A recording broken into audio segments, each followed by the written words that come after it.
Oil prices have failed to return to the area below $80 per barrel. The market remains optimistic about a recovery in a manufacturing activity in China, the world's largest energy importer. In addition, oil prices were supported by the Russian gas price cap introduced by the European Union, which turned out to be about twice as high as the current market price. This reflects Europe's apparent failure to agree on this issue. The bloc's members differed in opinions even when they started to consider keeping the price of oil. Now their disagreements have clearly deepened. But even apart from this, the decision of the European Union could bring both oil and gas markets to shortages in a case Russia includes the latter in its retaliatory measures. In other words, energy markets remain extremely vulnerable. Against this background, oil prices have settled just above $80 per barrel again. Now, Russia's response to the oil price cap is even of greater importance. However, the longer Moscow is working on retaliatory measures, the more likely it's that energy prices will resume a decline. In the meantime, Brent crude oil futures are moving around $80 per barrel with a moderate volatility.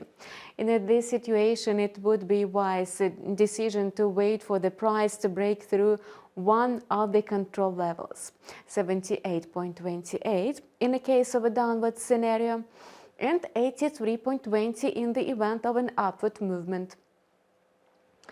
Unlike oil prices, the European Union decision to cap the price of Russian gas contributed to a weaker ruble. After all, this is a political factor that adds more pressure and limits Russian oil and gas companies, the leading energy exporters. So the dollar extended gains, heading for the level of 70 rubles, which came as a no surprise.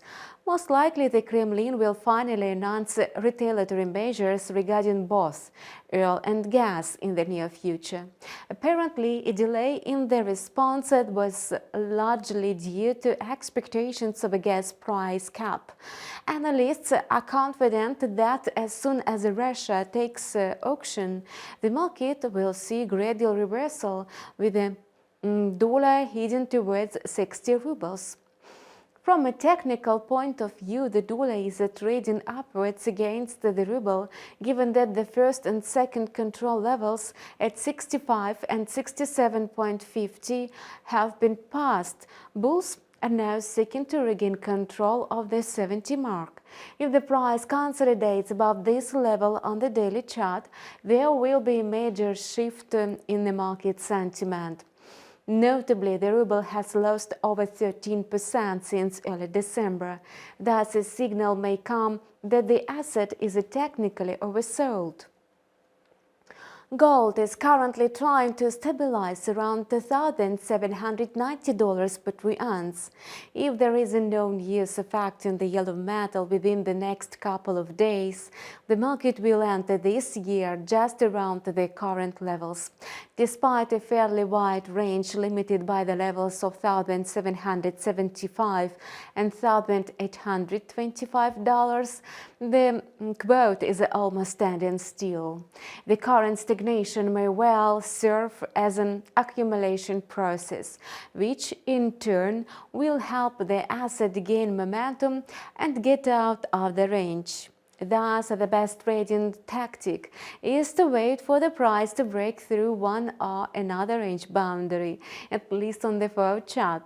In the long term, gold continues to trade under pressure from further interest rate hikes by major central banks. This also refers to today's decision made by the Bank of Japan.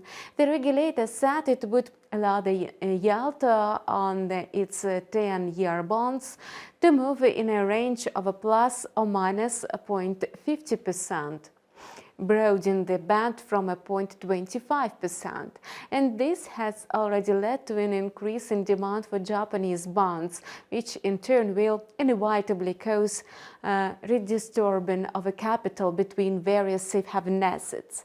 Considering that bond yields continue rising both in Europe and in the United States, capital will leave the gold market. Apparently, this will become apparent only next year. And that's all for now. We wish you profitable deals. See you on our channel with a new video in a couple of hours.